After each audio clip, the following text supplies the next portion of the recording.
Put them in separately, yeah. It's 9 a.m. and Greg Colleen's carer is helping him to get ready to catch a taxi to work. It should be easy, but all too often, Greg can't get what he needs. I use wheelchair accessible taxis between 6 and 16 times a week. It's to get to and from work, and to meetings, go shopping, for recreational use, and going out with family and friends. Each time I book a taxi, it's just like a lottery.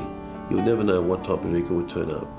And if one turned up and you couldn't get in, and it made a delay, you know, I could have been going to a show, I could have been going to a sporting event, I could have been going to a long-standing medical appointment. Regardless, you know, I'd often be getting taxis that I couldn't get into, and I'd end up having to get another taxi and arriving late to important engagements. Greg is the Senior Policy and Advocacy Officer for Spinal Cord Injuries Australia.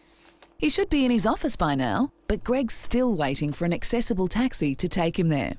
It's important that all modes of public transport, including taxis, provide equitable access for people with disability, because if you don't have accessible transport at all, it's very difficult to obtain and maintain education, employment, and just to have a social life and to get out and about as required.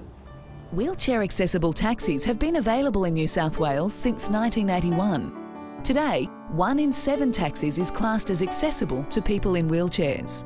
But accessibility isn't always possible. Many of the taxis have ramps and doors that encroach on the passenger's space, which means many taxis simply aren't actually accessible at all. Greg had complained about the poor service with wheelchair accessible taxis for many years, but the inaccessible taxis was the last straw. To try to address this complaint, I initially wrote to the Minister for Transport in June 2006. I then made a complaint to the New South Wales Ombudsman, who accepted my complaint in December 2006.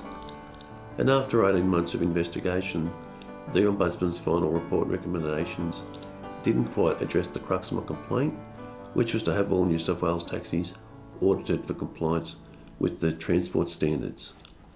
And because it didn't address the crux of the complaint, I then decided to lodge a complaint with the Human Rights Commission with the support of the Public Interest Advocacy Centre. PIAC is an independent, non-profit law and policy organisation. We've been around for about 30 years and our specialty is in running test cases on social justice issues. It was the Disability Discrimination Act that made Greg's case possible, a case that went all the way to the Federal Magistrates Court. I ended up pursuing it in the Federal Magistrates Court because I wanted to get justice, because I really felt that the government and the taxi networks should be found accountable. The Federal Court gave a very important, very clear decision, and that is that if you're a person in a wheelchair, you must be able to properly access what is known as a wheelchair accessible taxi. The outcome of my complaint means that all new wheelchair accessible taxis in New South Wales from October 1, 2011 will have adequate space for the majority of people using wheelchairs. Greg's case was significant for people who use wheelchairs in New South Wales, but since the average taxi lasts about a decade, it will be a few more years until all so-called accessible taxis will be genuinely accessible. A driver helps Greg into a taxi. Credits: Driving Change, Director-Writer Greg Moran, Editors Belle Keens, Greg Moran, Director of Photography Simon McInerney, Voiceover Abe's Audio, Online Producer Editor Leslie Hahn, supported by the Public Interest Advocacy Centre.